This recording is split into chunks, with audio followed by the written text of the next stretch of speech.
sistema nervoso permite que o corpo reaja a modificações contínuas do ambiente interno e externo. Também controla e integra as várias atividades do corpo, como a circulação e a respiração. Para os fins descritivos, o sistema nervoso é dividido estruturalmente em sistema nervoso central, formado pelo encéfalo e a medula espinhal, e o sistema nervoso periférico.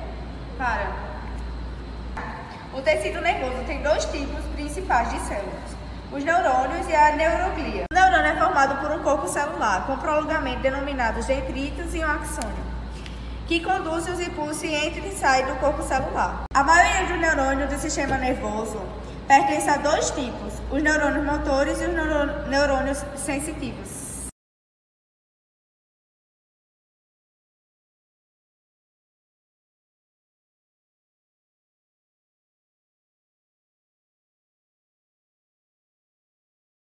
Bom dia, me chamo Dalia e eu vou falar um pouquinho sobre as partes do sistema nervoso central, começando pelo encéfalo. O encéfalo ele é composto pelo cérebro, pelo cerebelo e pelo tronco encefálico. E a medula, que ela está localizada no interior do canal radiquiano e estabelece ligações com os nervos periféricos. Os principais papéis do sistema nervoso central são de interagir e coordenar os sinais neurais que chegam e que saem. E suas principais funções mentais são do aprendizado e do raciocínio. O encéfalo e a medula espinal são formados por substâncias cinzentas e substâncias brancas. Os corpos dos neurônios situam-se na parte externa e constituem a substância cinzenta. E o sistema de trato de fibras interconectantes formam as substâncias brancas. As três camadas membranosas são a pia mater, a aracnoide e a dura mater, e elas formam as meninges.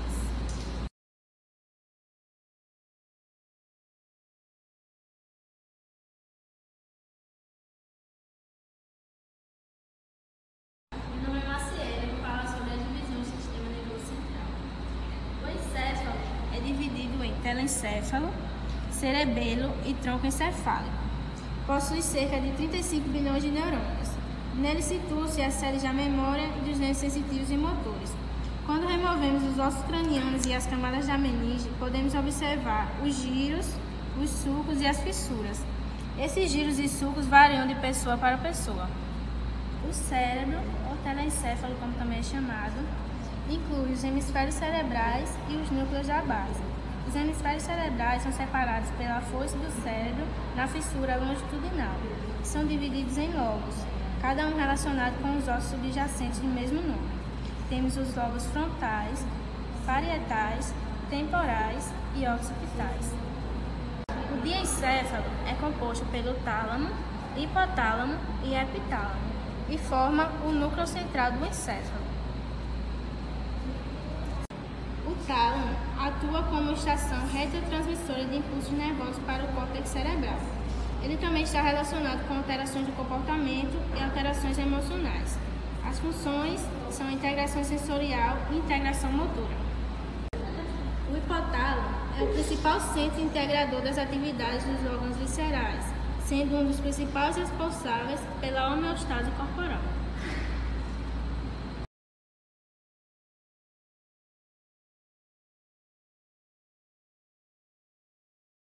Bom dia, meu nome é Rafael e eu irei falar um pouco sobre o tronco encefálico. O tronco encefálico recebe informações sensitivas de estruturas cranianas e controla os músculos da cabeça. Contém circuitos nervosos que transmitem informações da medula espinhal até outras regiões encefálicas e em direção contrária, do encéfalo para a medula espinhal. As funções é a respiração, ritmo dos batimentos cardíacos e a pressão arterial. O tronco encefálico divide-se em mesencéfalo, a parte anterior do tronco encefálico. Situa-se na junção das fossas médias e posterior do crânio. Funções: visão, audição, movimento dos olhos e movimento do corpo. A ponte é a parte do bulbo encefálico, situada entre o mesencéfalo e o bulbo. O bulbo, ou medula oblonga, é a subdivisão mais caudal do tronco encefálico. Continua com a medula espinhal. Situa-se na fossa posterior do crânio. O cerebelo é a grande massa encefálica situada posteriormente entre a ponte e o bulbo, inferiormente à parte posterior do cérebro. As funções: movimento, equilíbrio, postura e tônus muscular. Como exemplo, o cérebro, o corpo caloso, ponte, bulbo, tronco cerebral e o cerebelo.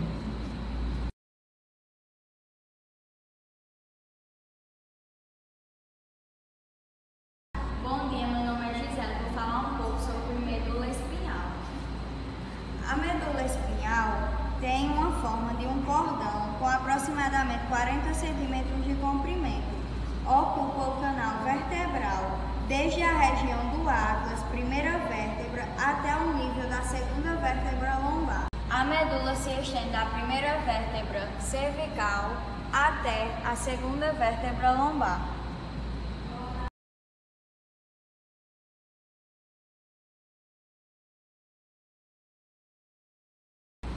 Um exemplo de dano na medula espinhal que podemos citar é o vírus de poliomielite. Causa lesões na raiz ventral dos nervos espinhais, o que leva à paralisia e à atrofia dos músculos. A medula espinhal ela é responsável por transmitir sinais nervosos do cérebro para o restante do corpo. A corrente transmitida pode ser de sensibilidade táctica, dolorosa, térmica ou sinestésica. Segundo a Organização Mundial de Saúde, cerca de 500 mil pessoas sofrem algum tipo de lesão na medula espinhal todos os anos. A lesão medular ela se divide em 3 categorias: as congênitas, que são caracterizadas pela malformação e se dá entre a 3ª e a 4ª semana da gestação. Ela provoca uma falha no fechamento do tubo neural. Assim, a região lombar fica exposta, causando a lesão medular espinhal. Lesão medular não traumática pode ser gerada por vários fatores, como, por exemplo, um tumor, que comprime a medula ou as regiões que estão em torno dela.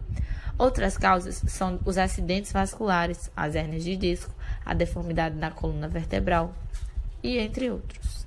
Lesão medular traumática. Ela é caracterizada por um trauma ou uma fratura de um ou mais vértebras da coluna vertebral, atingindo a medula espinhal. Cerca de 90% dos casos de lesões na medula espinhal são traumáticas. As principais causas são os acidentes automobilísticos, os mergulhos, ferimentos com armas brancas, ferimentos com armas de fogo, quedas de altura.